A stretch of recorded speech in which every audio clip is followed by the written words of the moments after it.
Les amis, bonjour et bienvenue pour ce nouveau débrief de cette journée de Liga entre le Celta Vigo et le FC Barcelone. Alors là, je m'attendais vraiment pas à ça, les gars. Je m'attendais vraiment pas à ça. Une égalisation imprévue. Le Barça qui ne prend qu'un seul point face à Vigo à l'extérieur, qui menait 2-0 jusqu'à ce carton rouge de Marc Casado. Donc voilà, on va revenir sur ce match. Je ne veux pas vous mentir que quand le Barça menait 2-0, je me disais que ça servait pratiquement à rien de faire une vidéo. Mais quand j'ai vu que voilà, ils se sont fait égaliser de par ce carton rouge qui les a pratiquement pénalisés et qui a retourné le match, je me suis dit que c'était quand même très intéressant de faire une vidéo. Donc voilà, un FC Barcelone qui perd encore des points, voilà. 2 points de perdu après cette défaite avant la trêve face à la Real Sociedad. Et j'ai juste envie de vous dire que le Real Madrid doit profiter. Alors, le Real Madrid est connu pour ne jamais profiter des matchs, des faux pas du FC Barcelone. Le Real Madrid ne profite jamais. C'est-à-dire on leur donne toutes les opportunités possibles pour profiter des faux pas du Barça. Ils n'en profitent pas. Voilà. C'est comme si tu leur donnes un cadeau. Ils se disent non, on n'en veut pas, mais on ne sait jamais. Peut-être qu'après on aura un cadeau qui sera peut-être meilleur. Voilà, on ne sait jamais. Je vais revenir sur ce match avant le premier but du Vigo et donc de leur égalisation et du carton rouge de Barcelone, parce que Barcelone maîtrisait son sujet. Barcelone était sur une maîtrise de match. Voilà, ils géraient son match. Ils avaient mis 2 buts. Il fallait juste jouer à la baballe, attendre jusqu'à la fin. Mais Marc Casado en a décidé autrement. Voilà, il s'est fait expulser. D'ailleurs, je l'ai trouvé un peu trop agressif sur ce match. Voilà, des fautes inutiles. Voilà, d'ailleurs, la faute où il reçoit ce carton rouge, je vois pas pourquoi tu fais faute alors que tu mènes 2-0. Donc, faut être un petit peu intelligent. Pourquoi tu fais faute? Voilà, pourquoi faire faute alors que tu mènes 2-0? Je vois pas l'utilité, tu as pénalisé ton équipe et tu as perdu 2 points. Bon, pour ce premier but du FC Barcelone, une passe magnifique de Jules Koundé qui faisait un bon match. Rafinha qui est en forme, voilà, c'est l'homme du moment. Que ce soit avec le Brésil à la trêve, que ce soit avec Barcelone, ce joueur est monstrueux cette saison. Il s'est métamorphosé sous l'air en cyclique, mais il est aussi sur la continuité de la saison dernière. La saison dernière, certes, il n'avait pas les mêmes performances que cette saison, mais il y avait quelques matchs références, je pense face au PSG, où il avait mis un doublé au Parc des Princes, et il a marqué au match retour. Donc voilà, il a marqué ce quart de finale l'année dernière, mais là il est sur la continuité, et encore mieux, parce que cette saison, il a vraiment explosé. Voilà, il a vraiment passé un cap, Rafinha. C'est un joueur confirmé, il n'a plus le même statut que l'année dernière. Donc voilà, sur le premier but, il maîtrise la situation, il est là, il va jusqu'au but, il crochette le défenseur et il met son ballon, voilà, il sait où il veut le mettre, il est placé dans le calme, voilà, il a mis son ballon dans le calme, ça fait 1-0 pour le Barça et ça commence très bien pour Barcelone. Alors dès ce 1-0, je me dis putain, encore un début de match favorable au FC Barcelone. Est-ce que le Barça va perdre ce match? Est-ce que le Barça va pouvoir perdre des points maintenant qu'ils mènent 1-0, qu'ils ont pris la confiance? Au début, je me disais non, mais après ce carton rouge, évidemment que tout a changé. Et en plus, j'allais devenir fou. Toutes ces occasions ratées du Celta Vigo, je ne sais pas combien d'occasions le Celta Vigo a raté. Ça commençait à en faire trop, parce que les gars, quand vous ratez autant d'occasions face à une équipe comme le Barça, vous le payez très cher. Pas ce soir, même si Vigo a quand même raté énormément d'occasions lors de cette première période, et j'allais devenir fou parce que c'est trop, c'est pas possible de rater autant d'occasions et ne pas profiter des occasions que tu te crées. Tu es devant le but et tu n'arrives même pas à cadrer. Voilà. D'ailleurs, les 2 buts de Barcelone, ce sont quand même des erreurs défensives de la défense de Vigo, des pertes de balles inutiles, voilà. Les défenseurs qui ont stressé, qui ont perdu la balle bêtement. Et donc, face à des joueurs comme Rafinha, Lewandowski, avec l'expérience qu'ils ont, le calme, ils savent sécuriser ces occasions et les concrétiser. Donc, mais le match a complètement changé après ce carton rouge, mais on va revenir juste après. Je vais parler de cette titularisation de Gérard Martin qui était complètement pourri, voilà, en toute objectivité. Je ne vois pas ce qu'il faisait sur le terrain. Je vois pas. D'ailleurs, il a fait faute sur Aspas, même si la faute n'a même pas été comptabilisée. L'arbitre n'a même pas fait attention. D'ailleurs, il méritait même un carton rouge. Je vous la mets juste à l'écran. Le gars se focalise pas sur le ballon, mais plutôt sur le joueur, sur Aspas. Donc voilà, il fait faute, mais bon, l'arbitre n'a même pas comptabilisé parce qu'il sait que s'il mettait un rouge à ce moment-là, juste avant la mi-temps, ça pouvait changer le match. Mais bon, juste après, il y a eu un rouge pour Marc Casado. Donc, dans tous les cas, ça a changé complètement le match. Iñaki Peña qui faisait un bon match. Jusqu'à là, il a fait pas mal d'arrêts décisifs. Je le voyais, j'ai vu un Peña qui était très rassurant dans ses cages aujourd'hui. Surtout sur pas mal. Il a sorti quand même de très beaux ballons. Il a sorti des ballons qui sont pas faciles à sortir. Donc à un moment, je me disais, quand même, Peña, il fait un bon match. Surtout sur une frappe de lointaine où il fait une sorte de claquette. Voilà, il a quand même sorti de bons ballons. Il faisait un très bon match jusqu'à cette égalisation et ce but pris qui ont complètement détruit le FC Barcelone. Voilà.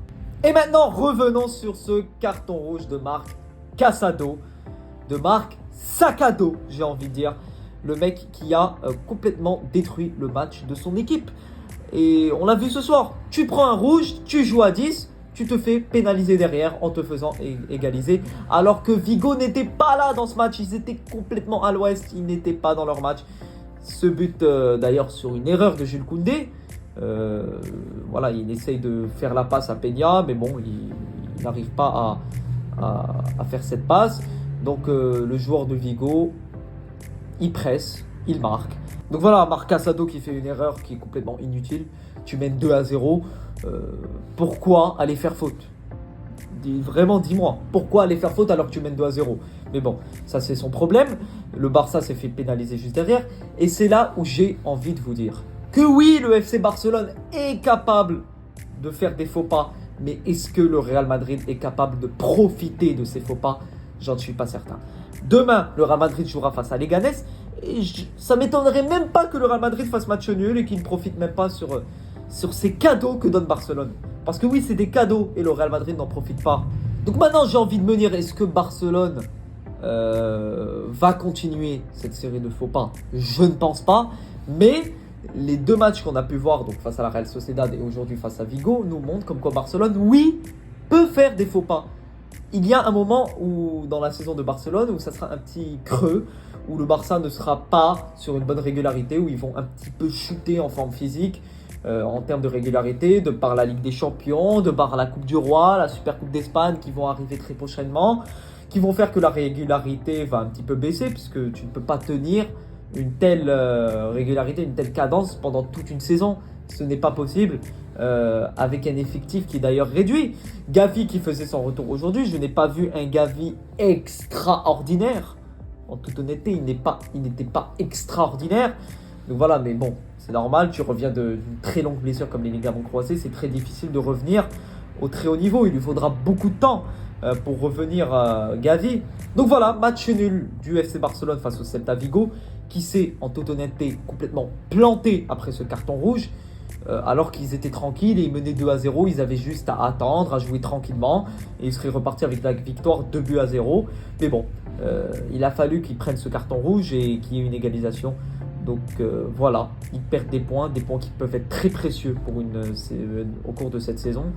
Parce que oui, quand tu perds ce genre de points, ça peut avoir de très lourdes conséquences dans la suite de la saison.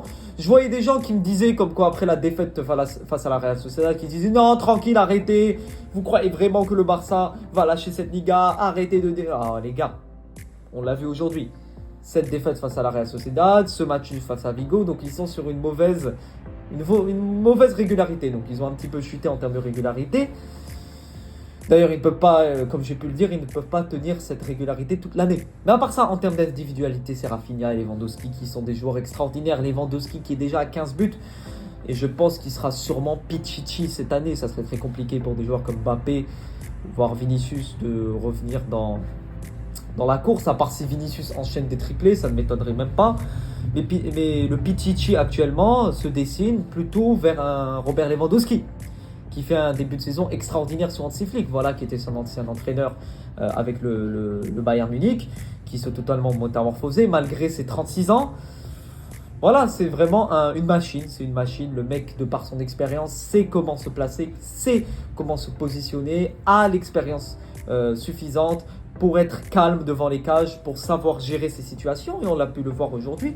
Le but qu'il a pu le mettre en tout calme. Il a anticipé l'action du défenseur, il a anticipé ses mouvements, donc il a eu une très bonne lecture du jeu. Donc il a pu récupérer ce ballon facilement. Il a joué calmement. il a placé son ballon. Donc voilà. Franchement, si le Barça avait gagné ce match, j'allais faire ce débrief d'une autre manière. J'allais plutôt parler de ses individualités un peu plus en détail. Mais bon, aujourd'hui, on s'est plutôt concentré sur ce faux pas du FC Barcelone. Donc, est-ce que la Liga est relancée? Oui, la Liga est relancée. Car le Real Madrid a l'opportunité, je dis bien l'opportunité, parce que ce n'est pas encore sûr que le Real Madrid gagne ses prochains matchs pour revenir à hauteur du FC Barcelone. Donc voilà, comme vous pouvez le voir au classement, il y a 7 points d'écart entre le Real Madrid et le FC Barcelone, avec 2 matchs en retard pour le Real Madrid. Donc évidemment, si le Real Madrid gagne ces 2 matchs de retard, ils reviendront à un seul point d'écart du FC Barcelone. Mais évidemment, si le Real Madrid ne profite pas, les 2 faux pas qu'a pu réaliser le FC Barcelone, qui peut-être seront les 2 seuls faux pas pendant un très long moment, parce que voilà, c'est très rare que le FC Barcelone fasse des faux pas, donc il faut en profiter. Mais on connaît notre équipe qui est le Real Madrid, la plupart du temps, ils n'en profitent pas. Allez savoir comment. Donc voilà les gars, demain, Leganés Real Madrid, donc on se retrouvera pour le débrief de ce match. J'espère une victoire du Real Madrid. Ils doivent profiter de cette opportunité que leur offre le FC Barcelone. Donc voilà, j'espère une victoire du Real Madrid. Donc voilà les amis, n'hésitez pas à vous abonner, à liker, à commenter, à partager, à me dire ce que vous avez pensé de ce match du FC Barcelone. On se retrouve demain pour le débrief du match Leganés Real Madrid. Et en attendant les gars, et à vie, à la Madrid, Inadamas.